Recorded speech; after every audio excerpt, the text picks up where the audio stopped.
ഈ സിദ്ധാന്തം മഹാന്മാരാണെങ്കിലും ഗാന്ധിജിയും പറഞ്ഞിട്ടില്ല, സവർക്കറും പറഞ്ഞിട്ടില്ല.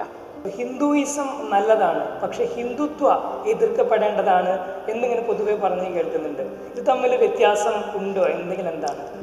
അപ്പോൾ creation of times plus creator of times is equal to യുഗപുരുഷ.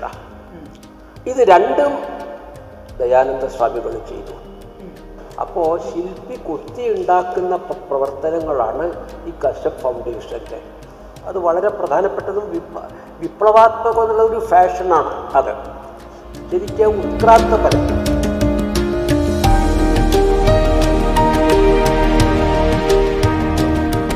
രാഷ്ട്രീയ സ്വയംസേവക സംഘത്തിൻ്റെ മുതിർന്ന പ്രചാരകനും മുൻ അഖില ഭാരതീയ ബൗദ്ധിക് പ്രമുഖും അതേപോലെ വേദേതിഹാസങ്ങൾ, രാഷ്ട്രചിന്തനം തുടങ്ങി അനവധി വിഷയങ്ങളിൽ ഗ്രന്ഥകാരനും വാഗ്മിയും ബഹുഭാഷാ പണ്ഡിതനുമൊക്കെയായ ശ്രീ ആർ ഹരിയേട്ടനാണ് നമ്മോടൊപ്പം ഉള്ളത്. നമസ്തേ ഹരിയേട്ടൻ. അഹം രാഷ്ട്രീ പ്രഥമ യജ്ഞാനം എന്നാണല്ലോ വേദങ്ങളിൽ, വിശിഷ്യ ഋഗ്വേദത്തിലും അഥർവത്തിലൊക്കെ കടന്നു വരുന്ന ഒരു കാര്യമാണ്. പൂജനീയരിൽ വെച്ചിട്ട് പ്രഥമ ഗണനീയ രാഷ്ട്രദേവതയാണ് എന്ന് പറയുന്നൊരു സങ്കല്പം.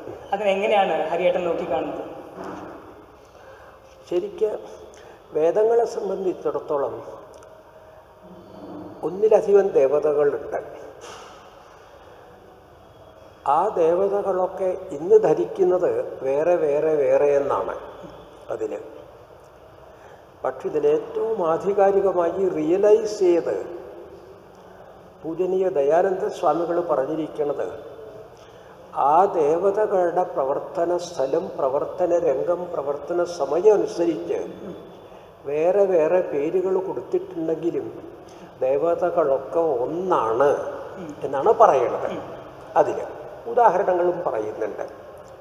അപ്പോൾ ആ കാഴ്ചപ്പാട് വെച്ച് നോക്കുമ്പോൾ രാഷ്ട്രദേവതയെ വേറെ ദേവത എന്ന് കണക്കാക്കുന്നത് തന്നെ മറ്റു ദേവതകളിൽ നിന്ന് ഭിന്നമാണെന്ന് സമ്മതിക്കേണ്ടി വരും. അത് ശരിയല്ല എന്നാണ് എനിക്ക് തോന്നുന്നത്. അപ്പോൾ പിന്നെ എങ്ങനെ ഇത് സാധൂകരിക്കും എന്ന് വരുന്നു. അപ്പോൾ രാഷ്ട്രത്തെ സംബന്ധിച്ച് പ്രത്യേകമായിട്ട് ചിന്തിക്കുന്ന സമയത്ത് ആ ദൈവസത്തയുടെ അംശത്തിന് നമ്മൾ കൊടുക്കുന്ന പേരാണ് രാഷ്ട്രദേവത എന്ന്. അതുപോലെയാണ് സവിത്ത് കൊടുക്കുന്ന സമയത്ത് അഗ്നിദേവത എന്നൊക്കെ വരണം. അപ്പോൾ ഈ ഏകം സത്ത് എന്ന് പറയണത് ഒന്നായതൊന്ന് എന്ന് പറയുന്നത് തന്നെയാണ്. അപ്പോൾ അതുകൊണ്ട് രാഷ്ട്രദേവത എന്നത് വേറെ കണക്കാക്കണത് ശരിയല്ല. അത് പൊതുവെ ദേവതയുടെ സങ്കല്പത്തിൽ ഒന്നാണ്. രാഷ്ട്രത്തെക്കുറിച്ച് നമ്മൾ പ്രത്യേകം ചിന്തിക്കുമ്പോൾ ആ തരത്തിൽ നമ്മൾ കോൺസെൻട്രേറ്റ് ചെയ്യുന്നതേ ഉള്ളൂ. അപ്പോൾ രാഷ്ട്രചിന്തനത്തിൻ്റെ പ്രാധാന്യമാണോ ഇതിലൂടെ വേദങ്ങൾ എടുത്തു കാണിക്കുന്നത്? പ്രാധാന്യം മാത്രമല്ല, പ്രസക്തിയും കൂടി. കാരണം അതിന് കാരണമുണ്ട്. വേദങ്ങൾ നോക്കിക്കഴിഞ്ഞാൽ മുഴുവൻ ഈ മനുഷ്യവംശത്തെ ഓരോ മനുഷ്യൻ്റെ ആവശ്യമനുസരിച്ച് സംഘടിത രൂപം കൊടുത്തിട്ട് അതിന് പേര് കൊടുത്തിട്ടുണ്ട്. അതിപ്പോൾ നമ്മൾ വേദങ്ങൾ റിസർച്ച് ചെയ്താൽ മനസ്സിലാവും. അതായത് ഒന്ന് സമിതി, മറ്റേത് സഭ, മറ്റേത് സംഹതി, പിന്നത്തെ വിശ, പിന്നത്തെ വിതഥ, അതുപോലെ ഗ്രാമം, ജനപദം, രാഷ്ട്രം. ഇതൊക്കെ മനുഷ്യവർഗത്തിൻ്റെ ഓരോരോ ഭാഗത്തെ ഓരോരോ സമയത്തെ സംഘടിത രൂപങ്ങളാണ്. അതിനെ നല്ലപോലെ വിശകലനം ചെയ്ത് മനസ്സിലാക്കിയാൽ ഇന്ന് നമ്മൾ പെട്ടെന്ന് വേദങ്ങൾ കാണുന്നതിനേക്കാളും കൂടുതൽ നമുക്കർത്ഥം മനസ്സിലാക്കാനായിട്ട് സാധിക്കും. ഇത് വേർതിരിച്ച ഭാഗങ്ങളല്ല, ഓവർലാപ്പ് വരാം.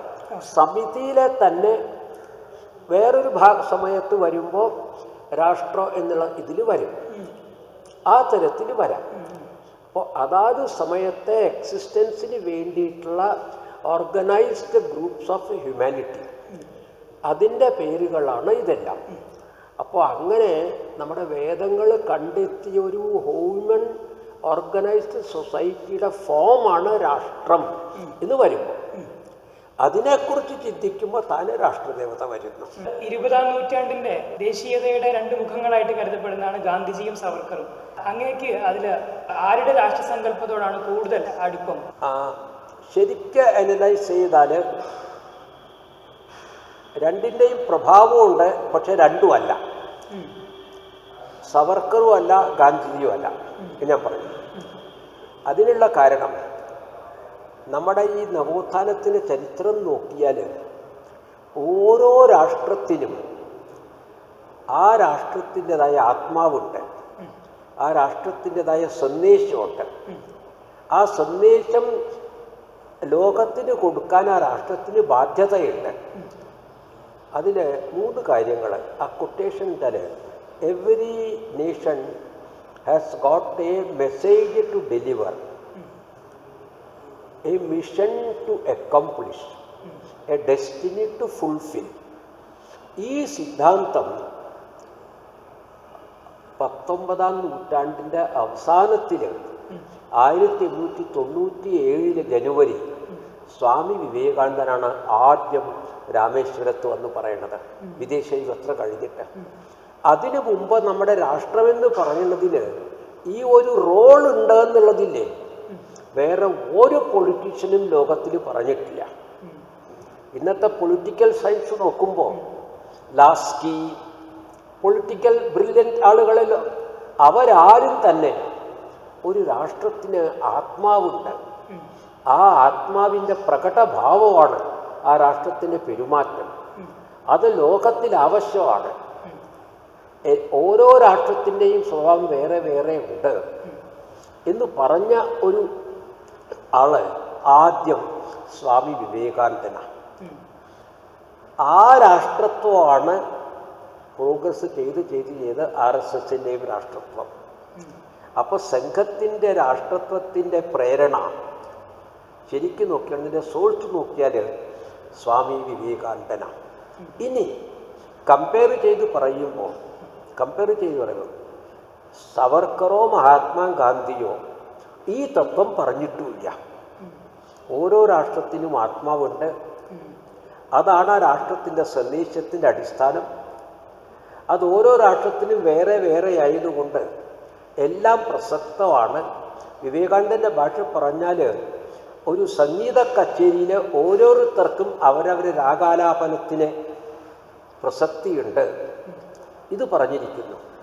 ഈ സിദ്ധാന്തം മഹാന്മാരാണെങ്കിലും ഗാന്ധിജിയും പറഞ്ഞിട്ടില്ല, സവർക്കറും പറഞ്ഞിട്ടില്ല. പക്ഷേ ഈ സിദ്ധാന്തം ഒരു പക്ഷേ ഗുരുജിയുടെ ആ ബന്ധം കാരണമായിരിക്കും ഡെവലപ്പ് ചെയ്തിട്ട് ഗുരുജി പറഞ്ഞിട്ട് ഇത് തന്നെ പറഞ്ഞിട്ടുണ്ട് സെയിം. അപ്പോൾ വാസ്തവം പറയുകയാണെങ്കിൽ ഈ സംഘത്തിൻ്റെ രാഷ്ട്രത്വമോ രാഷ്ട്രീയതയോ സവർക്കറുടെയോ ഗാന്ധിയുടെയോ എന്നുള്ളതിനേക്കാളും കൂടുതൽ അതിൽ ദയാനന്ദ സരസ്വതിയും പെടും, അതിൽ രാമതീർത്ഥനും അവർ പെടും. പിന്നെ അതിൽ ശരിക്കും പറയുകയാണെങ്കിൽ വിദേശ സ്ത്രീ എന്ന് പറയാൻ ആനി ബസന്ത് പറഞ്ഞിട്ടുണ്ട് ഇതേ തത്വം. വളരെ നല്ലൊരു കൊട്ടേഷനാണത്. ലോകത്തിൽ പല ജനതകളെയും കൂട്ടിയിട്ട് ക്രിയേറ്റർ അവർക്ക് അവരുടേതായ ഓരോരോ വിശേഷ ഗുണം കൊടുത്തു, വാക്ക് കൊടുത്തു എന്ന് പറഞ്ഞിട്ട്. The word he gave to Greece was beauty. അപ്പോൾ ഗ്രീക്കുകാർക്ക് കൊടുത്ത വാക്ക് beauty. The word he gave to Rome was law. The word he gave to Chaldea was science. ഇതെല്ലാം പറഞ്ഞിട്ടുണ്ട്. അപ്പോൾ ഒരാൾക്ക് സയൻസ് എന്ന് കൊടുത്തു, ഒരാൾക്ക് ലോ കൊടുത്തു, ഒന്നിന് ബ്യൂട്ടി കൊടുത്തു. And the word he gave to India was എന്ന് പറഞ്ഞിട്ട് അവർ പറയാണ് ആ വാക്കിന് ട്രാൻസ്ലേഷനേ ഇല്ല. ആ വാക്കിൻ്റെ പേരാണ് ധർമ്മം. അതിൽ ഈ ലോകം മുഴുവനും നന്നാക്കാനുള്ള വാല്യൂസ് അടങ്ങിയിട്ടുണ്ട് എന്ന് പറഞ്ഞു. ഇതാണ് ഇന്ത്യയുടെ നാഷണലിസം. ഈ കാര്യം സത്യത്തിൽ നോക്കൂ, സവർക്കറും പറഞ്ഞിട്ടില്ല, ഗാന്ധിയും പറഞ്ഞിട്ടില്ല. അതിന് ഖണ്ഡിക്കുന്നവർ ഖണ്ഡിക്കട്ടെ, അങ്ങനെ ഗാന്ധിജി പറഞ്ഞിട്ടും ഞാനത് സമ്മതിക്കും. ഗാന്ധിജി പറഞ്ഞ എനിക്ക് സന്തോഷമാണ്. പറഞ്ഞില്ല എന്നുള്ളത് കൊണ്ട് അദ്ദേഹത്തെ കുറ്റം പറയില്ലല്ലോ. പറഞ്ഞു എന്നെനിക്ക് എനിക്കറിയില്ലായിരുന്നു, സമ്മതിച്ചു. ഇനി ഞാനത് പറയില്ല. അതുപോലെ സവർക്കറുടെ ഈ സംഗതിയില് സ്പിരിച്വൽ ഇമ്പോർട്ടൻസ് ഓഫ് ഭാരതീയ നാഷണലിസമില്ലേ, അതില്ല. സവർക്കറുടെ നാഷണലിസത്തിലില്ലേ സ്പിരിച്വൽ ഇമ്പോർട്ടൻസ്, സ്പിരിച്വൽ റെഫറൻസ്. വിവേകാനന്ദൻ്റെ സ്പിരിച്വാലിറ്റി അദ്ദേഹം അതാണല്ലോ പറയുന്നത്. അതാണ് നമ്മുടെ മെയിൻ സംഗതി എന്നല്ലേ പറഞ്ഞിരിക്കുന്നത്. ഇവരും പറഞ്ഞിരിക്കണം അതാണല്ലോ, നമ്മുടെ ആനി ബസന്തും.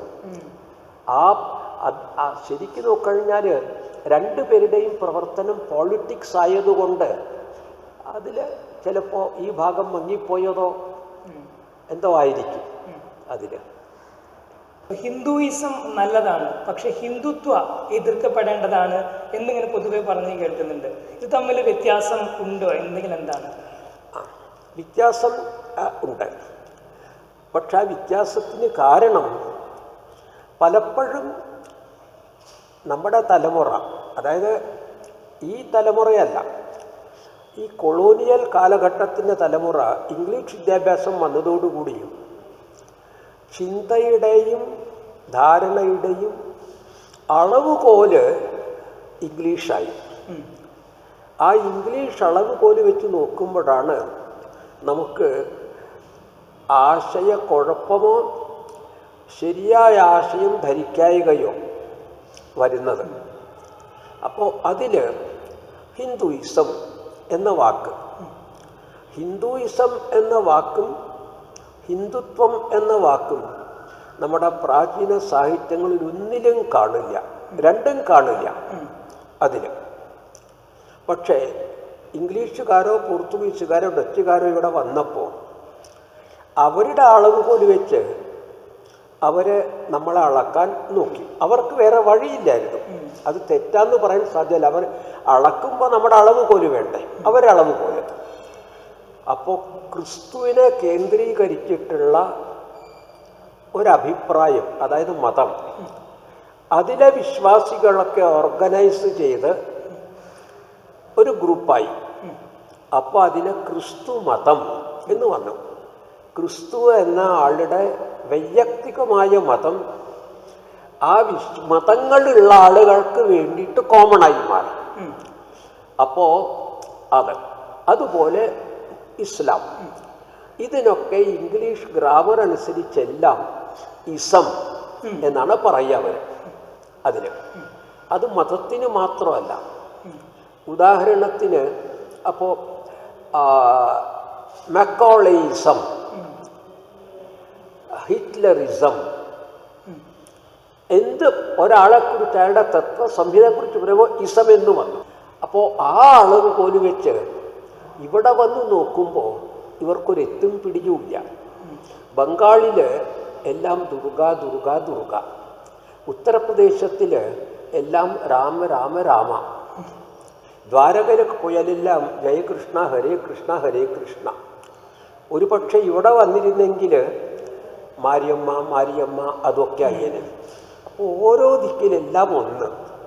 എന്നാൽ ഇതിന് വല്ല സ്ഥാപകനുണ്ടോ? ക്രിസ്ത്യാനിറ്റിക്ക് ക്രിസ്തു സ്ഥാപകൻ, ഇസ്ലാമിന് ഇസ്ലാം സ്ഥാപകൻ. അപ്പോൾ അവർക്ക് ആ തരത്തിൽ ഇസം പറയാം. ഇവിടെ സ്ഥാപകനില്ല. അപ്പോൾ എന്ത് ചെയ്യും? അപ്പോൾ ഇത് മൊത്തത്തിൽ വിശ്വസിക്കുന്ന ആളുകളുടെ ആ കാലത്തെ ജോഗ്രഫിക്കൽ പേര് അന്ന് നിലവിലുള്ളത് ഹിന്ദുസ് എന്നായിരുന്നു. അപ്പോൾ അവർ വിശ്വസിക്കുന്ന ഒരു ഇസം എന്ന് വന്നു, ഹിന്ദുയിസം എന്ന പേര് വന്നു അതിന്. അപ്പോൾ അത് അവർ കൊടുത്ത പേരാ. അപ്പോൾ അവർ കൊടുത്ത പേര് അത് റിലിജിയസ് ആയിരുന്നു. റിലിജനെയല്ലേ അളക്കണത്, അവർ മതവിശ്വാസത്തെയല്ലേ അളക്കണത്.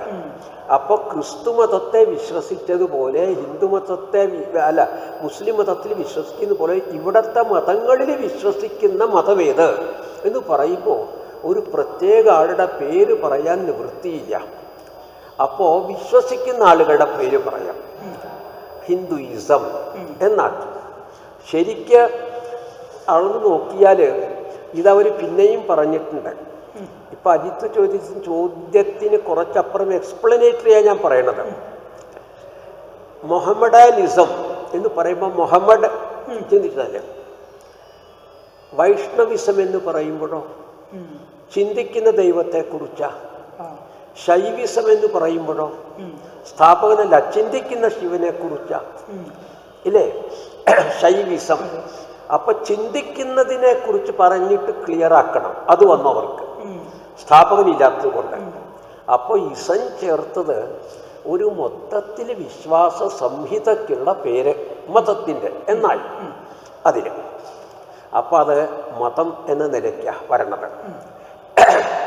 ഹിന്ദുത്വം എന്ന് പറയുമ്പോൾ അത് മതമല്ല, ഹിന്ദുനസ് എന്ന് പറയാം.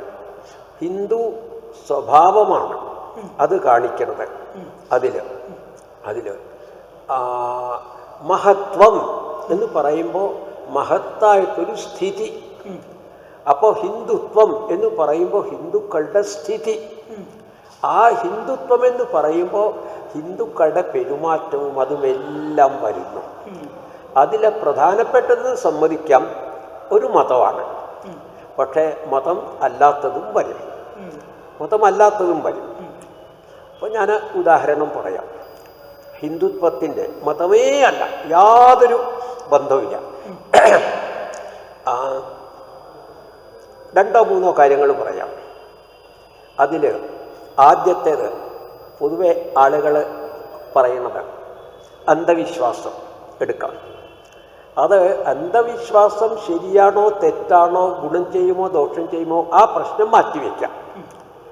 അന്ധവിശ്വാസത്തിൽ ഒന്ന്, പൂച്ച കുറുക്കെ ചാടിയാൽ ശകുനം മുടങ്ങി എന്നുണ്ട് ഇല്ലേ. ഇത് കേരളത്തിൽ നമ്മൾ വിശ്വസിക്കുന്നു, തമിഴ്നാട്ടിൽ വിശ്വസിക്കുന്നു, മുഴുവൻ ഭാരതത്തിൽ വിശ്വസിക്കുന്നു. ഇതിൽ വേദത്തിലോ ഉപനിഷത്തിലോ പുരാണങ്ങളിലോ ഏതെങ്കിലും ഒരു ഗുരുവോ മതാചാര്യനോ പറഞ്ഞിട്ടുണ്ടോ? അപ്പം അത് മതത്തിൻ്റെ അടിസ്ഥാനമില്ലാത്ത ഒരു അന്ധവിശ്വാസമല്ലേ. പക്ഷെ ആ അന്ധവിശ്വാസം മുഴുവൻ ഉള്ളത് കൊണ്ട് ഹിന്ദുക്കൾക്ക് പൊതുവേ ഉള്ളതല്ലേ. അപ്പോൾ ആ ഹിന്ദുത്വം ഹിന്ദുയിസത്തിൻ്റെ ഭാഗമാണോ? ബിയോണ്ട് ഹിന്ദുയിസം അല്ലേ ഒന്ന്. രണ്ടാമത്തേത് ഞാൻ പറയാം, അന്ധവിശ്വാസത്തിൻ്റെ അല്ലാത്തത് നല്ല കാര്യം. ഇപ്പോൾ നമ്മളെ കേരളത്തിലാണെങ്കിലും ഒരു പറഞ്ഞത്രയും സാധനം തൂക്കിയിട്ടോ അളന്നിട്ടോ കൊടുത്തു കഴിഞ്ഞാൽ പിന്നെയും കുറച്ച് കൊടുക്കും. ഗ്രാമങ്ങളിൽ കുറച്ച് കൊടുക്കും. അതിന് ഞങ്ങളിവിടെ പറയണത് വാശി എന്നാണ്. അത് കൊടുക്കണമെന്നുള്ള നിർബന്ധമില്ല. കൊടുത്തില്ലെങ്കിൽ എന്തുകൊണ്ട് തന്നില്ല എന്ന് ചോദിക്കാൻ നമുക്ക് അധികാരമില്ല, പ്രമാണമില്ലാത്തത് കൊണ്ട്. പക്ഷേ വിദ്യാഭ്യാസം ഇല്ലാത്തവരും കണ്ണു പൊട്ടണും എല്ലാവരും അത് ചെയ്യും. ഇപ്പം തമിഴരുടെ അടുക്കൽ പോയിട്ട് വൈകുന്നേരം ഒരു പിടി കടല മേടിച്ചാൽ ആ കടല തൂക്കി തന്നിട്ട് 2 മണിയായാലിടും. ഇപ്പോഴും ഇതിന് വാശി എന്ന് നമ്മൾ പറയും. കൊസറ എന്ന് തമിഴിൽ പറയും, കൊസറെ എന്ന് കർണാടകത്തിൽ പറയും, കൊസറു എന്ന് തെലുങ്കിൽ പറയും, ജുങ്ക എന്ന ഉത്തർപ്രദേശത്തിൽ പറയും, ഭൗവ എന്ന ബംഗാളിൽ പറയും. എല്ലാവരും ഭാരതത്തിനുള്ളിൽ ഈ സംഗതി കൊടുക്കുന്നുണ്ട്. അത് തിരിച്ചു ചോദിച്ചിരിക്കട്ടെ, ഏത് മതത്തിലാണ് നിങ്ങളിപ്പോൾ ദുർഗയെ വിശ്വസിക്കുന്നു? ദുർഗാ സപ്തശതിയിൽ പറഞ്ഞിട്ടുണ്ടോ? അതൊന്നും ഞങ്ങൾക്കറിയില്ല. തുഞ്ചത്തെഴുത്തച്ഛൻ രാമായണത്തിൽ പറഞ്ഞിട്ടുണ്ടോ? അത് ഞങ്ങൾക്കറിയില്ല. ഭഗവത്ഗീതയിലുണ്ടോ? അതിലില്ല എന്നറിയാം. വേദത്തിലുണ്ടോ? അതിലും ഇല്ല എന്നറിയാം. പിന്നെ ഏതടിസ്ഥാനത നിങ്ങളിത് കൊടുക്കുന്നത്? അത് പണ്ട് മുതൽ വന്നു, അത് കൊടുക്കുന്നു. അപ്പോൾ ഇത് ഹിന്ദുത്വമാണ്. ഭാരതത്തിന് പുറത്തിതില്ല. ഭാരതത്തിന് പുറത്തില്ലാതെ പാല് തരുന്നൊരമ്മ വീട്ടിൽ പാലളന്ന് തന്നാലും ഒരു തവി വെറുതെ ഇടും. ഇത് മതമല്ലല്ലോ, ഇത് മതമല്ല. അപ്പോൾ അതായി. പിന്നെ നാട്ടാചാരം. നാട്ടാചാരം എന്ന് പറയുമ്പോൾ അത് ഹിന്ദുത്വത്തിന് ഭാരതത്തിനുള്ളിലുള്ളത് കൊണ്ടാണ് ഇതിൻ്റെ പേര് ഹിന്ദുത്വം എന്ന് പറയുന്നത്. ഇപ്പോൾ ഒരു കുട്ടിയെ നല്ലപോലെ കുളിപ്പിച്ച് കൊണ്ടുവന്ന് കഴിഞ്ഞിട്ട് കൊതി പെടരുത് എന്ന് പറഞ്ഞിട്ട് ചെറുതായിട്ട് ഇങ്ങനൊന്ന് വരയ്ക്കും. മുഴുവൻ ഭാരതത്തിൽ ഇതിന് വേറെ വേറെ വാക്കുണ്ട്. ഠിഡൗണ എന്ന ഹിന്ദിയിൽ പേര്, ഗോവയിലെ ഗാൽബോട്ട് എന്ന പേര്, എല്ലാത്തിലും പേരുകളുണ്ട്. നമ്മളിവിടെ കൊതിപ്പൊട്ട് എന്ന് പറയും. കറുപ്പ് പൊട്ട് എന്നാണ് തമിഴ്നാട്ടിൽ പറയണത്. ഇത് ഹിന്ദുവിൻ്റെ വേദാന്തത്തിലോ ഏത് മതത്തിലാണ് പറഞ്ഞിരിക്കുന്നത് എന്ന് ചോദിച്ചാൽ ആർക്കും പറയുന്നില്ല. പക്ഷേ ഇത് ഹിന്ദു ജീവിത രീതിയല്ലേ. ഈ കാരണം കൊണ്ടാണ് ഹിന്ദുത്വം എന്ന് പറയണത് അത് മതമല്ല, ഒരു ജീവിത രീതിയാണെന്ന് സുപ്രീം കോടതി പോലും പറഞ്ഞത്. ആകെ വ്യത്യാസം, സുപ്രീം കോടതി പറഞ്ഞതുകൊണ്ടല്ല ഹിന്ദുത്വം മതമല്ല എന്ന് പറയണത്, ഇതല്ലാത്തത് കൊണ്ട് സുപ്രീം കോടതിക്ക് പറയേണ്ടി വന്നു, നമ്മളിപ്പോൾ പറയണത് പോലെ. അപ്പോൾ ഹിന്ദുത്വം എന്ന് പറയുമ്പോൾ ഹിന്ദുക്കളുടെ ജനറൽ സ്വഭാവം അതാണ്. ജനറൽ സ്വഭാവം അത് ഹിന്ദു മതത്തിൻ്റെ സിദ്ധാന്തങ്ങളാവണമെന്നും കൂടിയില്ല അതിൽ. അപ്പോൾ അതുകൊണ്ടാണ് അതിന് ഹിന്ദുനസ് എന്ന് പറയാൻ സാധിക്കും. ഹിന്ദുയിസം അത് ഹിന്ദു മതങ്ങൾ, ഹിന്ദുനസ് അല്ല ഹിന്ദു പൊതു സ്വഭാവം എന്ന് പറയണം അതിന്. പിന്നെ ഒരു കാര്യം കൂടി പറഞ്ഞ് ഇത് അവസാനിപ്പിക്കാം. ഹിന്ദുയിസം എന്ന് പറയുമ്പോൾ നമ്മൾ മലയാളത്തിൽ ഹിന്ദു മതം എന്ന് ട്രാൻസ്ലേറ്റ് ചെയ്യണത് ശരിയല്ല എന്നാണ് എൻ്റെ അഭിപ്രായം. അതെപ്പോഴും പ്ലൂറലായിട്ട് പറയണം. ഹിന്ദു മതങ്ങൾ എന്ന് പറയണം. ഹിന്ദു മതം എന്ന ഒരു മതം, ഒറ്റ മതമില്ല, അത് ഹിന്ദു മതങ്ങൾ ആണ്. ഹിന്ദുയിസം എന്ന് പറയുമ്പോൾ ഹിന്ദു മതങ്ങൾ എന്നാണ് ഇതിൽ. ഇപ്പോൾ ആർമി എന്ന് പറയുമ്പോൾ പട്ടാളം എന്ന് പറയാം, പക്ഷേ ശരിക്കും പറയണമെങ്കിൽ പട്ടാളക്കാർ എന്ന് പറയണം, ഇല്ലേ? അപ്പോൾ ഒരു പ്ലൂറൽ നൗണാണ് ഹിന്ദുയിസം എന്ന് പറയണത്. ട്രാൻസ്ലേറ്റ് ചെയ്യുമ്പോൾ ഹിന്ദു മതങ്ങൾ എന്ന് പറയണം അതിൽ. പിന്നെ ഈ ഹിന്ദുത്വത്തിൽ, ഹിന്ദുനസ്സിൽ ഈവൺ മതമില്ലായ്ക പോലും വരും. ചാർവാകൻ പോലും ഹിന്ദുത്വത്തിൽ വരും അതിൽ, ചാർവാകൻ പോലും അതിൽ. അതുകൊണ്ട് ജവഹർലാൽ നെഹ്റു തന്നെ പറഞ്ഞിട്ടുണ്ട്, ഈ ഹിന്ദുയിസം എന്ന് പറയാൻ, ഡിഫൈൻ ചെയ്യാൻ ബുദ്ധിമുട്ടാണ് എന്ന് പറഞ്ഞ് അദ്ദേഹം പറയാണ്, അതിൽ മതങ്ങളിൽ തന്നെ വിശ്വസിക്കാത്ത ചാർവാകൻ ഒരു ഹിന്ദു അല്ല എന്ന് പറയാൻ ഭാരതത്തിലൊരൊറ്റ ആൾക്ക് ധൈര്യമില്ല എന്ന് ജവഹർലാൽ നെഹ്റു ഓട്ടോബയോഗ്രഫിയിൽ പറഞ്ഞിട്ടുണ്ട്, ഓട്ടോബയോഗ്രഫിയിൽ. അപ്പോൾ ചാർവാകൻ അയാൾ ഹിന്ദു അല്ല എന്ന് നമ്മൾ പറയുന്നില്ല. അപ്പോൾ ഏത് അടിസ്ഥാനത്തിൽ? മതമല്ല എന്നുള്ളത് ഉറപ്പല്ലേ. അപ്പോൾ ഹിന്ദുയിസം ആൻഡ് ഹിന്ദുത്വം, അതിനെ ഹിന്ദുനസ് എന്ന് പറഞ്ഞാൽ കൺഫ്യൂഷൻ കുറയും. ഒരെണ്ണം സംസ്കൃതത്തിലും മറ്റത് ഇംഗ്ലീഷിലും പറയുന്നതിനേക്കാളും സംസാരിക്കുമ്പോൾ ഹിന്ദുയിസം വിസേവിസ് ഹിന്ദുനസ് എന്ന് പറയണം. ഹിന്ദു മതങ്ങളും ഹിന്ദുത്വവും എന്ന് പറയണം. അപ്പോൾ അതാണ് ഈ വ്യത്യാസം. അപ്പോൾ ഒരു ഭാരതീയർക്കൊരു പൊതു സ്വഭാവം ഇല്ല എന്ന് കരുതുന്നവരാണോ ഹിന്ദുത്വയെ എതിർക്കുക എന്ന് പറയുന്നത്, അതോ അറിവില്ലായ്മ കൊണ്ട് പറയുകയാണോ? അല്ല,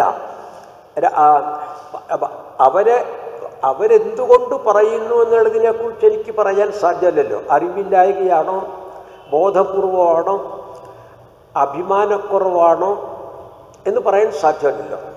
പക്ഷേ ഇതിൽ നോക്കിക്കോളൂ, ഭാരതത്തിൻ്റെ പൊതു സ്വഭാവം, അതിൽ ഈ കൈനീട്ടവും ഒക്കെ പെടില്ലേ, ഭാരതത്തിൻ്റെ പൊതു സ്വഭാവം. പക്ഷെ ഭാരതീയത്വം എന്ന് പറയുമ്പോൾ ആ മൂലവാക്യേതാ? ഭാരതം. അപ്പം അത് ഭൂമി. ഭാരതമെന്ന് വിളിക്കുന്ന ഭൂമിയുടെ അടിസ്ഥാനത്തിലുള്ള പൊതു സ്വഭാവമാണ് ഭാരതീയത്വം. ഹിന്ദുത്വം എന്ന് പറയുമ്പോൾ ആ പൊതു സ്വഭാവം രൂപീകരിക്കാൻ കാരണഭൂതമായ സൊസൈറ്റിയുടെ പേരെന്ത്? അറിയുന്ന പേര് ഹിന്ദു എന്നല്ലേ സാധാരണ അറിയുന്നത്. അപ്പോൾ സൊസൈറ്റിയുടെ പേര് വരുമ്പോൾ അതിൻ്റെ പേര് ഹിന്ദുത്വം എന്ന് പറയുന്നു. ആ സൊസൈറ്റിയുടെ ആക്ഷൻസ് ഏത് നാട്ടിൽ വികസിച്ചു വളർന്നു വിളഞ്ഞു എന്ന് നോക്കുമ്പോൾ ഭാരതീയത്വം എന്ന് പറയുന്നു.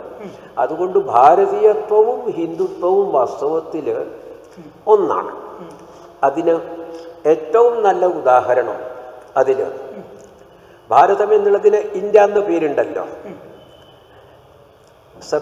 മറ്റേ ഡോക്ടർ രാധാകൃഷ്ണൻ 6 ഷഡ് ദർശനങ്ങളെക്കുറിച്ച് എഴുതി. ഷഡ് ദർശനങ്ങൾ.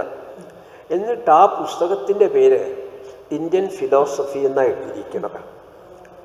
അപ്പം അതിൻ്റെ ട്രാൻസ്ലേഷൻ മാതൃഭൂമി മലയാളം ചെയ്തത് ഭാരതീയ ദർശനങ്ങൾ എന്നാണ്, ഇല്ലേ? അപ്പോൾ ഈ ഭാരതീയ ദർശനങ്ങളിൽ 6 എണ്ണം എൻ്റേതാണ് എന്ന് കുഞ്ഞാലിക്കുട്ടി പറയൂ, AK ആൻ്റണി പറയൂ.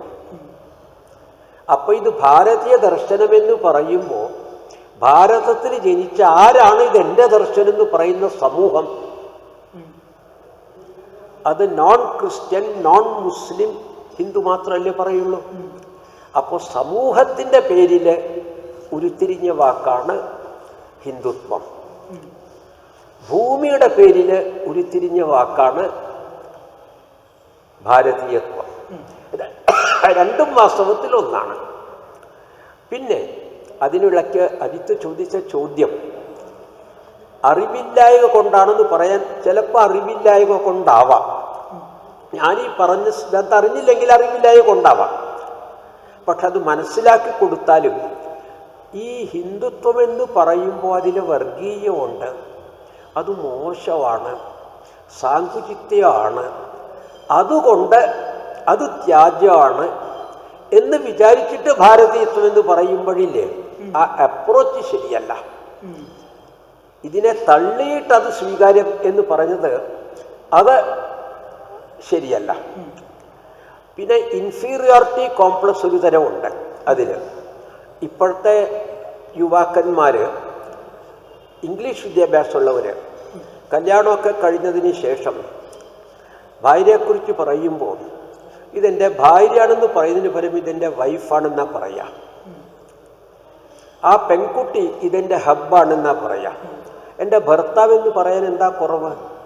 എൻ്റെ ഭാര്യ എന്ന് പറയാൻ എന്താ കുറവ് അതിന്? അപ്പം മലയാളത്തിൽ പറയുമ്പോൾ അതിനെന്തോ ഒരു കുറവുണ്ടെന്നൊരു തോന്നൽ അതിന്. ആ ഒരു കുറവ് ഹിന്ദുത്വത്തെക്കുറിച്ച് തോന്നുന്ന മനസ്സുകൊണ്ട് ആണ് അവരിത് പറയണത്. ഭാരതീയത എന്ന് ഹിന്ദുത്വം എന്ന് പറയാതെ ഒഴിഞ്ഞു മാറി പറയലാണത് അതിന്. അത് ഇൻഫീരിയോറിറ്റി കോംപ്ലക്സോ ഇത് പറയാനുള്ള ധൈര്യമില്ലായ്മയോ ആണ് അതിൽ. ഹൈന്ദവ നവോത്ഥാനം എന്നതുകൊണ്ട് എന്താണ് ഉദ്ദേശിക്കുന്നത്? അതിൻ്റെ ആവശ്യകത എന്താണ്? ഒന്ന്, ഇപ്പോഴീ നവോത്ഥാനം എന്ന് വെച്ചിട്ട് ശരിക്കതിൻ്റെ അർത്ഥം മനസ്സിലാക്കാതെ ഒരു ഫാഷണബിൾ വാക്കായിപ്പോയി അതിൽ. നമ്മൾ ഇംഗ്ലീഷിൽ പറയുന്ന സോഷ്യൽ റിഫോം അല്ലെങ്കിൽ സമൂഹ പരിഷ്കരണം, അതിനെയും നവോത്ഥാനമെന്ന് പറയാൻ തുടങ്ങി അതിൽ. നവോത്ഥാനം എന്ന് പറയുന്ന വാക്കിൻ്റെ അർത്ഥം പുതുതായിട്ടുണരുന്നു എന്നർത്ഥമല്ലേ? അപ്പോൾ ഉണരുന്നത് വാസ്തവത്തിൽ ബാഹ്യ ശരീരമല്ലല്ലോ, അന്തഃകരണങ്ങളും ഉള്ളിലുള്ളതല്ലേ ഉണർവ്. ആ ഉണർവിലും ഉറക്കത്തിലും ശരീരം ഒരുപോലെയാണ്. പക്ഷേ ഉറക്കത്തിലില്ലാത്ത ഗുണങ്ങൾ, ഉണർവ്, അത് അന്തഃകരണങ്ങൾക്കാണുള്ളത്. അപ്പോൾ നവോത്ഥാനം എപ്പോഴും വാല്യൂസിൻ്റെ അടിസ്ഥാനത്തിലാണ്. നവോത്ഥാനം, പുതിയ ഒരു ഉത്ഥാനം വാല്യൂസിൻ്റെ അടിസ്ഥാനത്തിലാണ് വേണ്ടത്. അല്ലാതെ സമൂഹത്തിലെ ചില അറേഞ്ച്മെൻറ്റിൻ്റെ അടിസ്ഥാനത്തിലല്ല. അതിന് വാല്യൂസിൻ്റെ അടിസ്ഥാനത്തിലാണ്. അപ്പോൾ ആ വാല്യൂസിൻ്റെ അടിസ്ഥാനമെന്ന് പറയുമ്പോൾ 2 കാര്യങ്ങൾ. വാല്യൂസ് എന്ന് വെച്ചാൽ ഇത് ഒരു നാട്ടിലെ നവോത്ഥാനം ആ നാടിൻ്റെ ചിരപുരാതനമായി തുടർന്ന് വന്ന വാല്യൂസാണ് ആ നാടിൻ്റെ വാല്യൂസ്. ഇതിൽ. അപ്പോൾ eternal values for a changing society എന്ന് രംഗനാഥാനന്ദ സ്വാമിജി പറഞ്ഞിട്ടുണ്ട്. മാറി വരുന്ന സമൂഹത്തിന് മാറാത്ത മൂല്യങ്ങൾ. അപ്പോൾ ഭാരതത്തിൽ നമ്മൾ സമൂഹം മുമ്പേ മുതൽ മാറി വരുന്നുണ്ട്. അതിൽ പലതരത്തിൽ ഡ്രസ്സ്, രൂപം എല്ലാം മാറി വരുന്നുണ്ടല്ലോ. പക്ഷേ സമൂഹത്തിൻ്റെ അന്തരംഗം മാറുന്നില്ല, മൂല്യങ്ങൾ മാറുന്നില്ല. അതുകൊണ്ടാണ് ശ്രീരാമനെ ഇപ്പോഴും ശ്രീരാമൻ്റെ സത്യത്തെ വിലയിരുത്തിയിട്ട് അദ്ദേഹത്തെ സ്വീകരിച്ചിരിക്കുന്നത്. ശ്രീരാമൻ്റെ രാമത്വത്തിന് മാറ്റം വന്നിട്ടില്ല. ശ്രീരാമൻ മരിച്ചു. അപ്പോൾ എറ്റേർണൽ വാല്യൂസ് അതങ്ങനെ എന്തെങ്കിലും കാരണം കൊണ്ട് മങ്ങിപ്പോകുമ്പോൾ ചില മഹാന്മാരോ ഗുരുക്കന്മാരോ വന്നിട്ട് നമ്മളെ തട്ടി ഉണർത്തും. അതല്ല, നിങ്ങൾ ഈ ഉറക്കത്തിൽ കാണുന്ന സ്വപ്നമല്ല ജീവൻ, വേഗം എഴുന്നേറ്റ് മുഖമൊക്കെ കഴുകി വാ എന്ന് പറയുമ്പോൾ നമ്മൾ ശരിക്കും നമ്മുടെ ലോകം കാണുന്നു. അങ്ങനെ ഒരു ഉണർത്തലുണ്ട്. ഉണർത്തൽ ചിരസ്ഥായ മൂല്യങ്ങളുടെ നേർക്കുള്ള ഉണർത്തൽ. അതാണ് ശരിക്കും നവോത്ഥാനം. നവോത്ഥാനം. അപ്പോൾ ഇന്ന് പലരും നമ്മൾ പറയുന്ന നവോത്ഥാനം അത് വാല്യൂസിൻ്റെ അടിസ്ഥാനത്തിലുള്ളതാണോ ഇല്ലെന്ന് വിലയിരുത്തിയിട്ട് വേണം ആ പറഞ്ഞ കാര്യം നവോത്ഥാനമാണോ ഇല്ലെന്നുള്ളത് നോക്കാൻ. അതിന് ഇപ്പോൾ ഉദാഹരണത്തിന് ഞാൻ പറയാണ്, ഇംഗ്ലീഷുകാർ വന്നതോടുകൂടി വിദ്യാഭ്യാസ സമ്പ്രദായം വന്നു. അവരുടെ ആ വിദ്യാഭ്യാസ സമ്പ്രദായം വന്നു. ആ വിദ്യാഭ്യാസ സമ്പ്രദായത്തിലൂടെ നമ്മുടെ പഴയ പാരമ്പര്യങ്ങൾ നമ്മൾ ചിലത് മറന്നു. അവരാ വിദ്യാഭ്യാസം ഉണ്ടാക്കുമ്പോൾ തന്നെ തൊലിയും നിറവും എല്ലാം കൊണ്ട് അവർ ഇന്ത്യക്കാരാവുന്നുണ്ടെങ്കിൽ അകം കൊണ്ട് അവർ മാറും എന്ന് പറഞ്ഞിട്ടാണ് വിദ്യാഭ്യാസം ഉണ്ടാക്കിയത്. അപ്പം നമ്മുടെ മൂല്യങ്ങൾ തകർക്കാനായിരുന്നു അത്. ആ സ്കൂളുകൾ 10 നമ്മൾ തുടങ്ങിയെന്നിരിക്കട്ടെ, അത് നവോത്ഥാനം എന്ന് പറയുമോ? മൂല്യങ്ങൾ നശിക്കുന്നു. മൂല്യങ്ങൾ നശിപ്പിക്കാനുള്ള സ്ഥാപനങ്ങളാണ് കൂടിയത്. അപ്പോൾ ഇങ്ങനെ വരുമ്പോൾ പുതിയ പുതിയ സ്ഥാപനങ്ങൾ ഗുണമുള്ളതും വരും, ഗുണമില്ലാത്തതും വരും. ആശുപത്രി ഗുണമുണ്ട്, ഇംഗ്ലീഷ് മെഡിസിൻ അതിൻ്റെ ഫലമുണ്ട്. അപ്പോൾ അത് വരുമ്പോൾ അത് വേണ്ടെന്ന് പറയുന്നില്ല. പക്ഷെ അതിൻ്റെ ബേസിസ് മൂല്യങ്ങളല്ലല്ലോ, സൗകര്യങ്ങളല്ലേ. പക്ഷേ നവോത്ഥാനം എപ്പോഴും നമ്മുടെ ചിരസ്ഥായ മൂല്യങ്ങളുടെ അടിസ്ഥാനത്തിലുള്ള വീണ്ടും അതിലേക്കുള്ള ഉണർവാണ് നവോത്ഥാനം. അതുകൊണ്ട് നമ്മുടെ ഇതിൽ പറയുകയാണെങ്കിൽ നമ്മൾ ദയാനന്ദ സരസ്വതിയെക്കുറിച്ച് എടുക്കാം. അദ്ദേഹത്തിന് ഇംഗ്ലീഷ് അറിയില്ലായിരുന്നല്ലോ. ഇംഗ്ലീഷ് അറിയില്ലായിരുന്നു.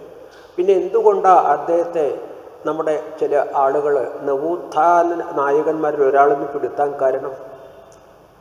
മൂല്യങ്ങൾ കാരണമല്ലേ. വേദ ശാശ്വത മൂല്യങ്ങളുടെ നേർക്ക് അദ്ദേഹം നമ്മളെ കൊണ്ടുപോയി അതിന്. അപ്പം മൂല്യങ്ങളിലേക്കുള്ള ഉണർവാണ് നവോത്ഥാനം, പരിഷ്കാരങ്ങളല്ല നവോത്ഥാനം. അപ്പോൾ സമൂഹത്തിൽ പല പരിഷ്കാരങ്ങളൊക്കെ വരും. അത് വേണ്ടെന്ന് നമ്മൾ പറയുന്നില്ല അതിന്. പക്ഷേ മൂല്യങ്ങൾ മറക്കാതെ കാത്തുരക്ഷിക്കാൻ വേണ്ടിയിട്ട് അറേഞ്ച്മെൻറ്റ് വീണ്ടും വീണ്ടും മാറി മാറി മാറി വരും. അത് നവോത്ഥാനം. ശ്രുതി അനുസരിച്ച് സ്മൃതികൾ കാലാകാലത്ത് മാറണം എന്ന് പറയുന്നതാണോ നവോത്ഥാനം? അത് വരും. അതെ, ഈ സ്മൃതികൾക്ക് ഈ ദേശകാല സാഹചര്യങ്ങളനുസരിച്ച് മാറ്റം വരും. പക്ഷേ ശ്രുതി പ്രിൻസിപ്പിൾസ് ആയിരിക്കുമല്ലോ. അതിന് പറഞ്ഞ ഉദാഹരണങ്ങൾക്ക് മാറ്റം വരാം, അതിലെ ഉദാഹരണങ്ങൾ മാറ്റം വരും അതിൽ.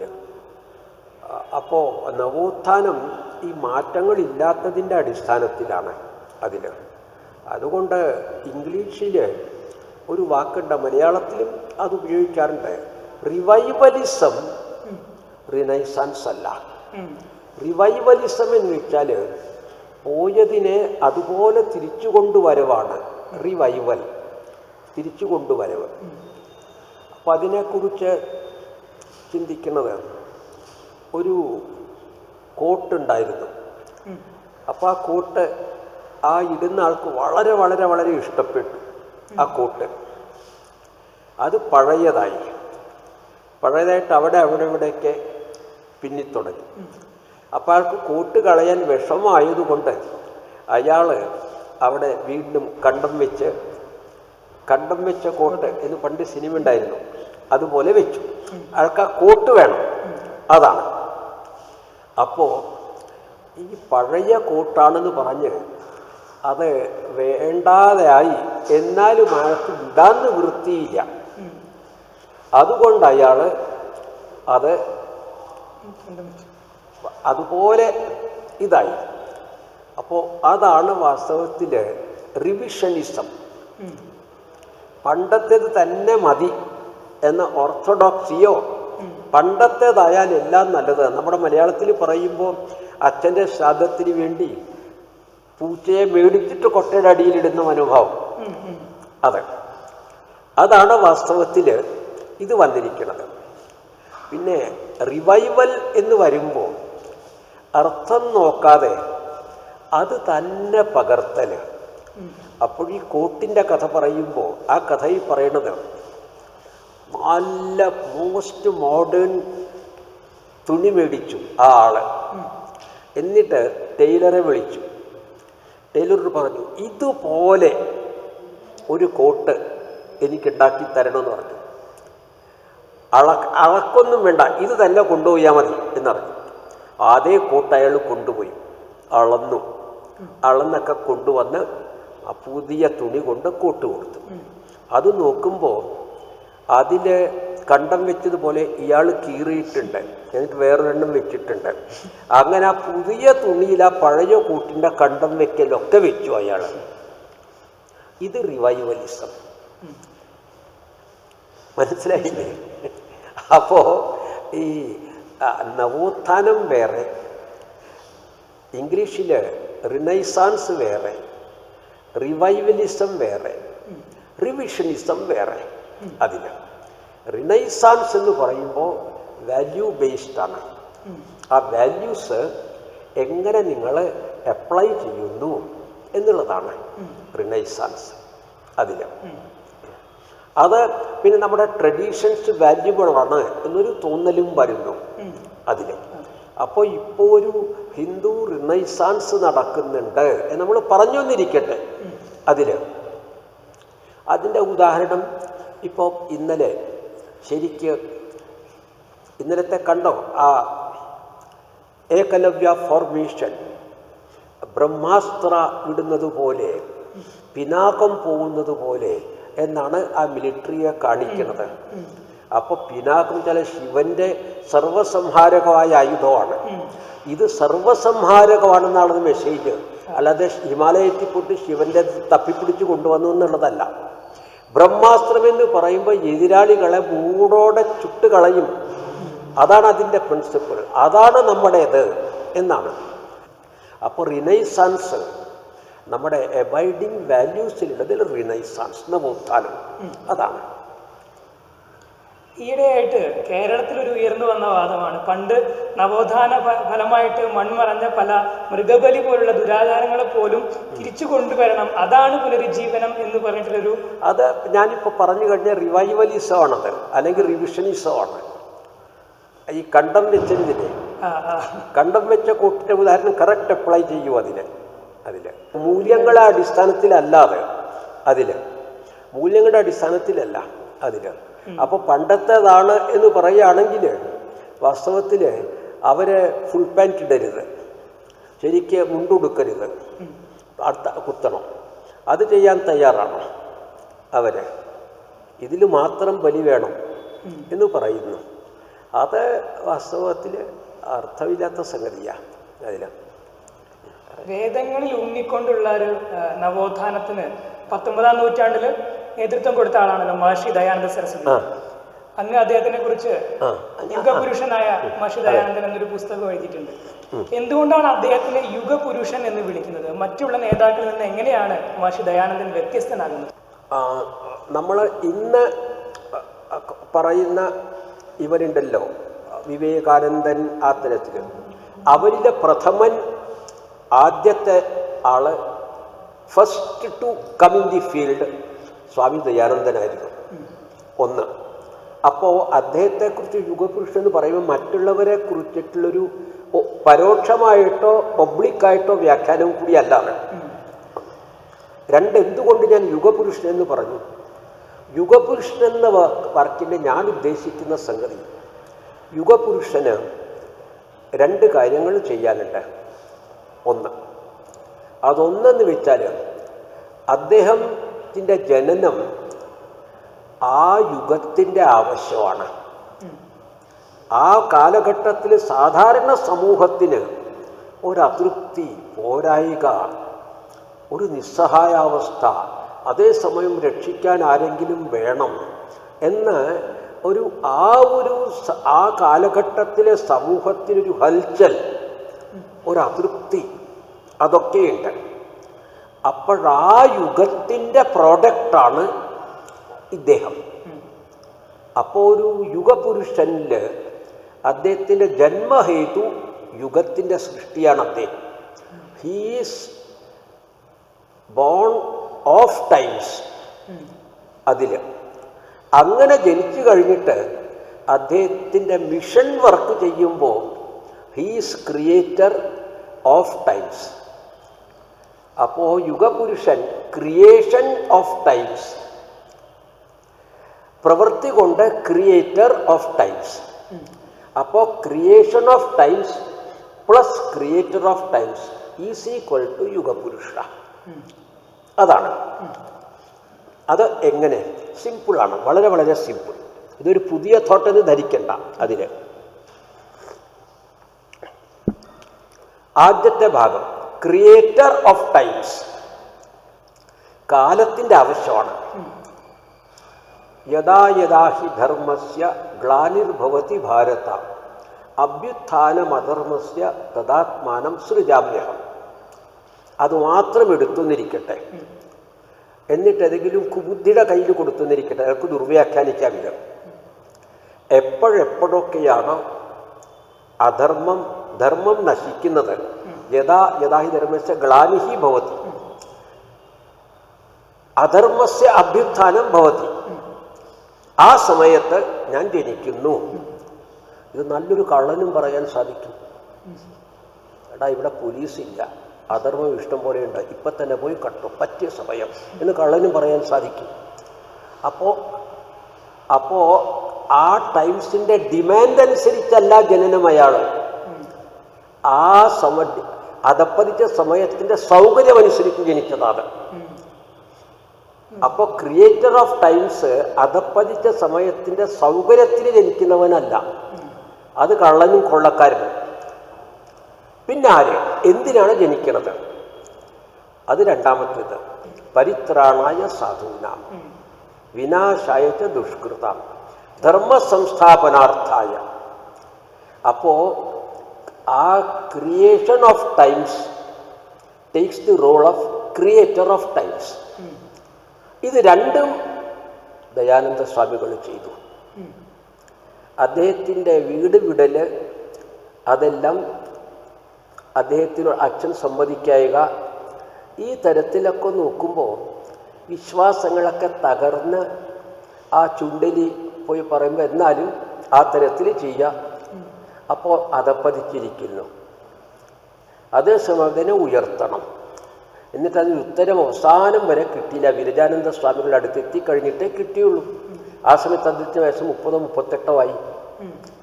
അപ്പോൾ ആ സമയം കൊണ്ട് അദ്ദേഹം ക്രിയേറ്റർ ഓഫ് ടൈംസ് ആയി. അപ്പോൾ creation of times plus creator of times, അതാണ് യുഗപുരുഷൻ. അത് ഞാൻ കാണുന്നു. ഭാരതത്തിന്റെ സ്വാതന്ത്ര്യവുമായി ബന്ധപ്പെട്ട് ചിന്തിക്കുമ്പോൾ മഹർഷി ദയാനന്ദ സരസ്വതിക്ക് എത്രത്തോളം പ്രാധാന്യമുണ്ട്? അദ്ദേഹം ഭാരതത്തിൻ്റെ സ്വാതന്ത്ര്യം ഇച്ഛിച്ചെന്ന് പറയുമ്പോൾ നമ്മുടെ ഇന്നത്തെ സമൂഹം അനുസരിച്ചിട്ട് ചിന്തിക്കുമ്പോൾ സ്വാതന്ത്ര്യമെന്ന് പറയുമ്പോൾ പൊളിറ്റിക്കൽ ലിബറേഷൻ ഓഫ് ഇന്ത്യ എന്നാണ് വിചാരിക്കുന്നത്. ബ്രിട്ടീഷുകാരുടെ അധികാരത്തിന് പകരം ഇന്ത്യക്കാരുടെ അധികാരം എന്നാണ്. ദയാനന്ദ സ്വാമികളുടെ സ്വാതന്ത്ര്യ സങ്കല്പം അതല്ല. ഭാരതത്തിൻ്റെ സ്വത്വവും ആ സ്വത്രം പ്രചോദിപ്പിക്കുന്ന തന്ത്രവും അനുസരിച്ചിട്ടുള്ള ജീവിതത്തിന് പറ്റിയ സാഹചര്യം, അതാണ് സ്വാതന്ത്ര്യം. അതിനുള്ള തടസ്സങ്ങളൊക്കെ നീക്കണം. അതിനൊരു തടസ്സമാണ് വിദേശ ഭരണം, അതൊരു തടസ്സമാണ് ഹിന്ദുക്കൾക്കുള്ളിലെ തന്നെ അന്ധവിശ്വാസം, മറ്റൊരു തടസ്സമാണ് വികൃത ദൃഷ്ടിയിൽ എഴുതിയിരുന്ന പുരാണങ്ങൾ അദ്ദേഹത്തിൻ്റെ. അപ്പോൾ അതുകൊണ്ട് അദ്ദേഹം ഈക്വലി ക്രിസ്തു മതത്തെയും മുസ്ലിം മതത്തെയും അത്രയേറെ തീവ്രമായിട്ട് വിഗ്രഹാരാധനയും അന്ധവിശ്വാസത്തെയും എല്ലാത്തിനെയും എതിർത്തു. ഭാരതത്തിൻ്റെ സ്വതന്ത്രമല്ലാതെ എന്ന് വിചാരിച്ചു. അതുകൊണ്ട് അദ്ദേഹത്തിൻ്റെ സ്വാതന്ത്ര്യ സങ്കല്പം ബ്രിട്ടീഷുകാരുടെ ഭരണത്തിൽ നിന്ന് മോചനം എന്നുള്ള പരിമിതമായിട്ടുള്ള ഒരു കൂടുതൽ അധികാരങ്ങൾ ഇന്ത്യക്കാർക്ക് കിട്ടലായിരുന്നില്ല. നേരെ മറിച്ച് ഭാരതത്തിൻ്റെ സ്വത്വത്തിൻ്റെ അഭിവ്യഞ്ജനം അതായിരുന്നു. അപ്പോൾ അത് വെച്ച് നോക്കണം അദ്ദേഹത്തിൻ്റെ, അത് നോക്കാൻ. ദയാനന്ദന്റെ പ്രശിഷ്യനായിരുന്ന പണ്ഡിറ്റ് ദാമോദർ സാത്തുലേക്കറിന്റെ കൃതികൾ അങ്ങ് വിവർത്തനം ചെയ്തിട്ടുണ്ടല്ലോ. അദ്ദേഹത്തിന്റെ ദർശനങ്ങൾ എങ്ങനെയാണ് അങ്ങയെ സ്വാധീനിച്ചിരിക്കുന്നത്? ഞാൻ വളരെ അധികം ഇൻഫ്ലുവൻസ്ഡ് ആണ് അദ്ദേഹത്തിൻ്റെ തോട്ട് കാരണം അതിന്. അപ്പോൾ ഇൻഫ്ലുവൻസ് ആവാൻ കാരണം അദ്ദേഹം സംഘത്തിൽ കൂടിയിട്ടാണ് ഞാൻ അദ്ദേഹത്തിൻ്റെ പേര് കേൾക്കണത്.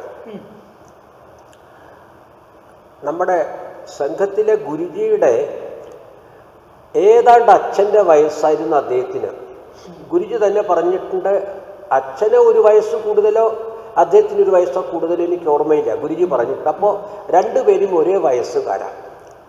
അപ്പോൾ ഗുരുജി സംഘചാലക് എന്നതിനേക്കാളും കൂടുതൽ അദ്ദേഹത്തിൻ്റെ മഹത്വം, വേദപഠനം, സംഘത്തിലെ ലയം വളരെ നല്ലപോലെ അദ്ദേഹത്തെ ആദരിക്കാറുണ്ടായിരുന്നു. അപ്പോഴാ ഗുരുജിയുടെ പ്രസംഗങ്ങളിലും ഇദ്ദേഹം വന്നപ്പോൾ ഇദ്ദേഹം അസാധ്യ കേമനായിരിക്കണമല്ലോ എനിക്കൊരു അഡ്മിറേഷൻ ഡെവലപ്പ് ചെയ്തു. ആ അഡ്മിറേഷൻ ഡെവലപ്പ് ചെയ്തപ്പോൾ അദ്ദേഹത്തിൻ്റെ ഹിന്ദി പുസ്തകങ്ങൾ ഞാൻ വായിക്കാനിടയായി. എൻ്റെ ആ ഹിന്ദി അറിവാണ് എന്നെ രക്ഷിച്ചത്. ഹിന്ദി അറിയില്ലായിരുന്നെങ്കിൽ എനിക്കവിടെ എത്താൻ സാധിക്കില്ലായിരുന്നു. അത് വായിച്ചപ്പോൾ അദ്ദേഹത്തിൻ്റെ എക്സ്പ്ലനേഷൻ, എറ്റിമോളജി, ഇന്നത്തെ നിലയ്ക്കുള്ള തോട്ട്, അതെല്ലാം എനിക്ക് വളരെ വളരെ ഇഷ്ടപ്പെട്ടു. എനിക്ക് അഡ്മിറേഷൻ ഡെവലപ്പ് ചെയ്തു. അദ്ദേഹം ഈ വേദ അധ്യയനം തുടങ്ങാൻ ഒരു ഹൈദരാബാദിലേക്ക് വന്നു. നൈസാം ഹൈദരാബാദിലേക്ക് വന്നപ്പോൾ അദ്ദേഹത്തിന് നല്ല ഒരു സ്ഥലം വേണം. അദ്ദേഹം അത് അന്വേഷിച്ച് നടന്നപ്പോൾ ഈ നവാബിൻ്റെ ഒരു വലിയ പാലസ് അത് അടച്ചു കിടക്കുന്നു. വലിയ പാലസാണ്. പല പാലസുകൾ ഉണ്ടാവില്ല, താമസിക്കുന്നതല്ല, കൊട്ടാരം വക ഒരു കോവിലകം അത്. അപ്പോൾ ചോദിച്ചപ്പോൾ അവിടെ ഭൂതബാധയുണ്ട്, അതുകൊണ്ട് അവിടെ വാടകയ്ക്ക് താമസിക്കാൻ ആരും തയ്യാറില്ല. ഇദ്ദേഹം നവാബിനെ പോയി കണ്ടു, ഞാനത് വാടകയ്ക്ക് എടുക്കാം, അവിടെ ഭൂതബാധയുണ്ടൊക്കെ, അത് തുകരാറൊന്നുമില്ല. 25 രൂപ അത് മുഴുവനും വാടകയ്ക്കെടുത്തു ഇദ്ദേഹം. എന്നിട്ട് ഇദ്ദേഹം അവിടെ വേദപാഠശാല തുടങ്ങി. ഒരു കുഴപ്പമില്ല. അപ്പോൾ പലരും അയ്യോ അവിടെ ഭൂതബാധയുണ്ടല്ലോ എന്ന് പറഞ്ഞപ്പോൾ ഇദ്ദേഹം ആർഗ്യൂ ചെയ്യാൻ പോയില്ല. ഞാൻ ഗായത്രി പുരസ്ചരണം ചെയ്തവനാ, ഏത് ഭൂതം ഞാൻ നോക്കട്ടെ എന്ന് പറഞ്ഞു. അപ്പോൾ വേദത്തിൻ്റെ ആവർത്തനം ഗായത്രി പുരസ്ചരണം നടത്തിയണമെന്ന് പറഞ്ഞു. അത് കഴിഞ്ഞ് ഏതാണ്ട് 10-12 കൊല്ലം കഴിഞ്ഞപ്പോൾ ഈ ഭൂതബാധ പിടിച്ച കെട്ടിടമെന്ന പേടി ആളുകൾക്ക് പോയി. ആ സമയത്ത് നോവയാൾ ഒഴിപ്പിച്ചു. എന്നിട്ട് വേറെ ആൾക്ക് കൂടുതൽ വാടക കൊടുത്തു. ഇത് അദ്ദേഹത്തിൻ്റെ ജീവിതത്തിലെ സംഭവമാണ്. ഇങ്ങനത്തെ സംഭവങ്ങളൊക്കെ കണ്ടപ്പോൾ വായിക്കണമെന്ന് പറഞ്ഞിട്ട് ഞാൻ കേട്ടു. എൻ്റെ ഭാഗ്യത്തിന് എനിക്ക് അഖില ഭാരതീയ ചുമതല കിട്ടി. അപ്പോഴേക്കും ഇദ്ദേഹം ദിവംഗതനായി.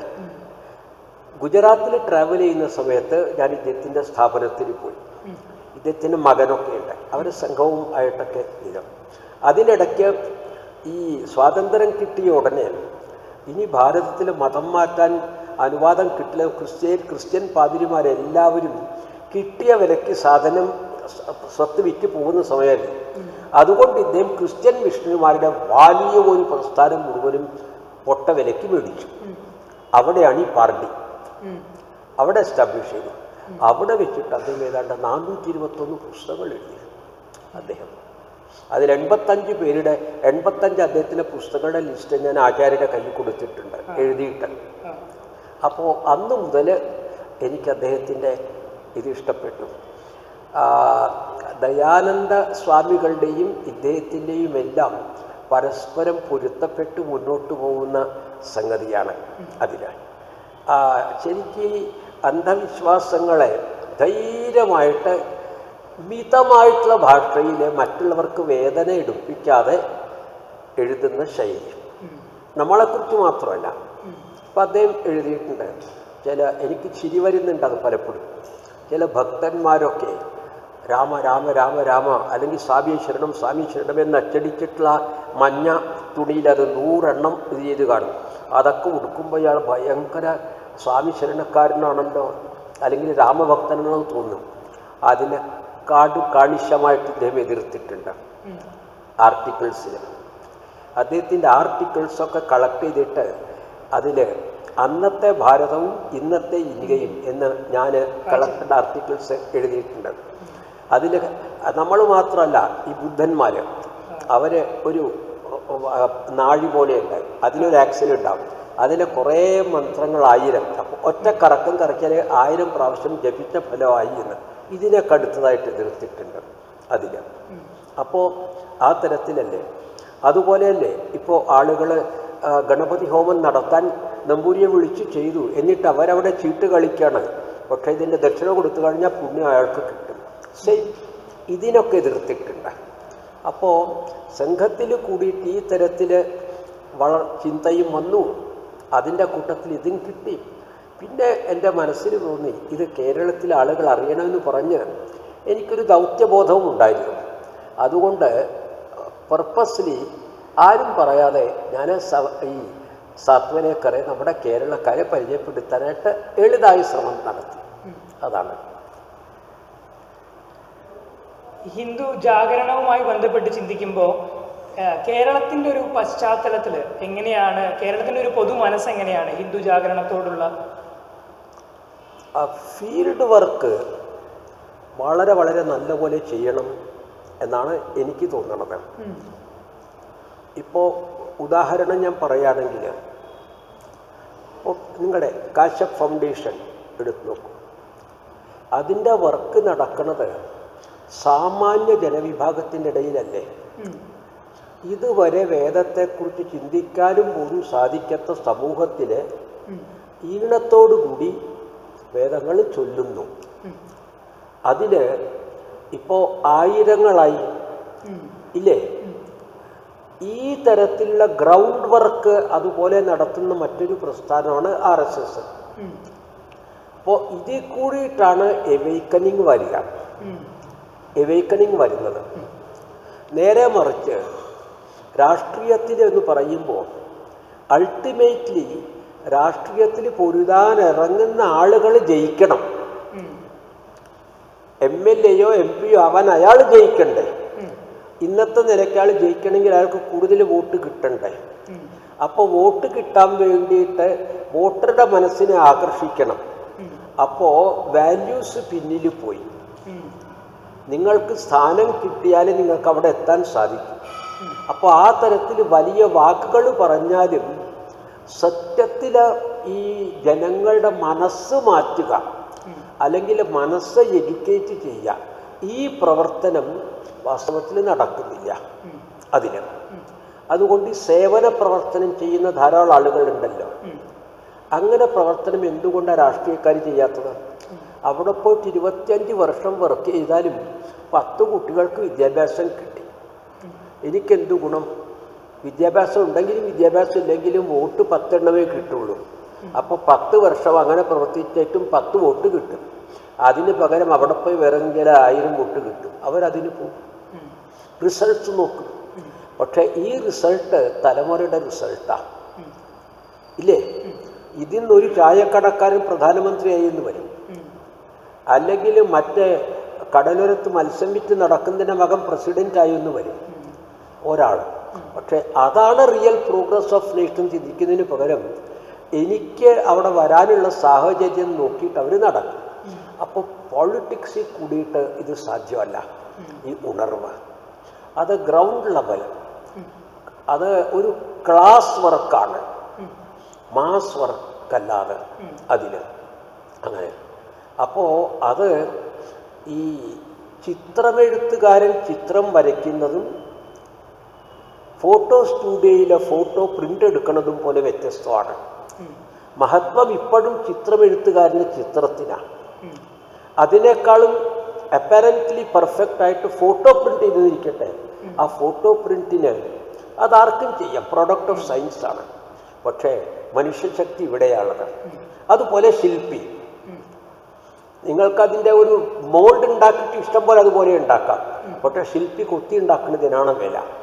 അപ്പോൾ ശില്പി കൊത്തി ഉണ്ടാക്കുന്ന പ്രവർത്തനങ്ങളാണ് ഈ കശ്യപ് ഫൗണ്ടേഷൻ്റെ. അത് വളരെ പ്രധാനപ്പെട്ടതും വിപ്ലവാത്മകം എന്നുള്ള ഒരു ഫാഷനാണ്. അത് ശരിക്കും ഉത്ക്രാന്തപരം, അത് ശരിക്കും ഉത്ഥാനപരമാണത്. വിപ്ലവം എന്നുള്ള വാക്കും അതൊരു ഫാഷനാണ്. വിപ്ലവം ചില എടുത്തുചാട്ടമാണ് വാസ്തവത്തിൽ. ഇത് എടുത്തുചാട്ടമൊന്നുമല്ലല്ലോ. ഇപ്പോൾ വേദമന്ത്രങ്ങളായി ഈണത്തോടുകൂടി കാണാതെ പഠിക്കണമെന്ന് പറയുമ്പോൾ എത്ര സ്വാധ്യായം വേണം? അതെളുപ്പമല്ലോ. മനുഷ്യൻ ടേപ്പ് റെക്കോർഡറല്ല. ആ ടേപ്പ് റെക്കോർഡർ പോലെ അയാളുടെ ബ്രെയിനിനെ പാകപ്പെടുത്തേണ്ട അയാൾ. അപ്പോൾ ആ തരത്തിൽ വരുന്നു. ഒരു പക്ഷേ പ്രൈവറ്റ് ലൈഫിൽ പോലും അദ്ദേഹത്തിൻ്റെ ബന്ധുക്കളോ സ്വജാതിക്കാരോ അദ്ദേഹത്തെ അധിക്ഷേപിച്ചിട്ടുണ്ടാവും. നിങ്ങൾ ചെയ്യുന്നത് വിഡ്ഢിത്തമാണെന്ന് പറഞ്ഞിട്ടുണ്ടാവും, പാപമാണെന്ന് വരെ പറഞ്ഞിട്ടുണ്ടാവും, നമ്മളോട് പറഞ്ഞിട്ടുണ്ടാവില്ല. എന്നിട്ടും അദ്ദേഹം തയ്യാറാവുന്നു അതിന്, എന്നിട്ടെല്ലാ ദിക്കിലും. അപ്പോൾ ഇതെല്ലാം വാസ്തവത്തിൽ ഈ പണ്ട് നമ്മൾ വിദ്യാഭ്യാസമുള്ളവരെ ബ്രാഹ്മണരെന്ന് പറയുന്നു, ഇല്ലേ? ശരിക്ക് ബ്രാഹ്മണർക്ക് വിദ്യാഭ്യാസം ഉണ്ടെന്ന് പറഞ്ഞതിന് പകരം വിദ്യാഭ്യാസമുള്ളവർ ബ്രാഹ്മണരാണ്. അതായത് ഡിഗ്രി ഉള്ളവനാണ് പ്രൊഫസർ. പ്രൊഫസർക്ക് ഡിഗ്രി ഉണ്ടെന്ന് പറയുന്നതും ഡിഗ്രി ഉള്ളവൻ പ്രൊഫസറായെന്ന് പറയുന്ന വ്യത്യാസമുണ്ട്. അങ്ങനെ വേദജ്ഞാനം ഉള്ളവരാണ് ബ്രാഹ്മണർ എന്നുള്ള സങ്കല്പത്തിലാണല്ലോ വന്നത്. അതിന് ആ സങ്കല്പത്തിലേക്കല്ല ഇന്നും പോണത്. അതിനെ ചിന്മയ മിഷൻ ആ തരത്തിൽ പ്രവർത്തിക്കുന്നു. ഇപ്പോൾ അമ്മയുടെ അവിടുത്തെ ആ ബ്രഹ്മസ്ഥാനമുണ്ട്, ബ്രഹ്മസ്ഥാനം ശരിക്കും ആലോചിച്ച് നോക്കും. വേദകാലം മുതൽ ഇന്ന് വരെ ഒരു സ്ത്രീ ഒരു ദൈവപ്രതിഷ്ഠ നടത്തിയതായിട്ട് കാണുന്നില്ല.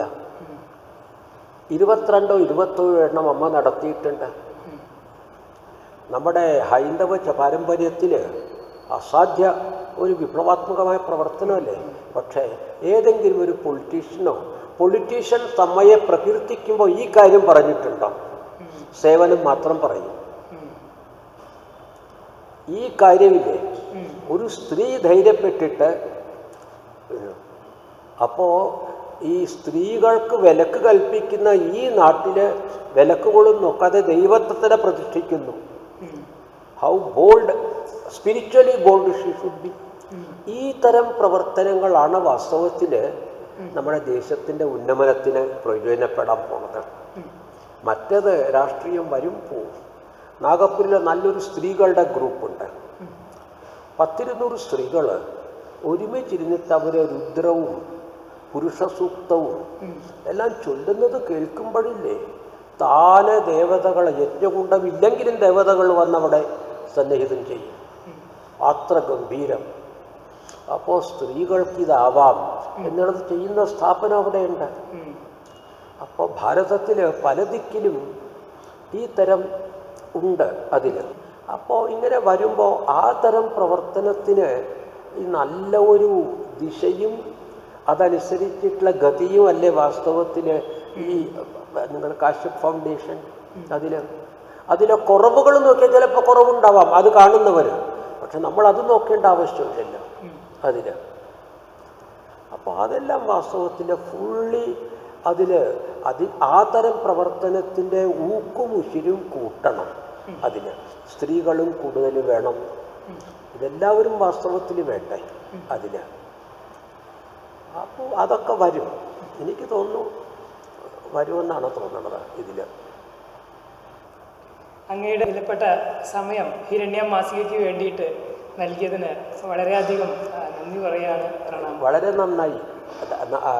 ആചാര്യരോടും എൻ്റെ നമസ്കാരമൊക്കെ പറയൂ കേട്ടോ. അതിൽ എൻ്റെ മനസ്സിൻ്റെ ഉള്ളിൽ വെറുമൊരു സംഘടനാ ബന്ധമല്ല, ഒരു ആത്മീയ ബന്ധം കൂടി തോന്നുന്നുണ്ട് ഈ ഫൗണ്ടേഷനായിട്ട്.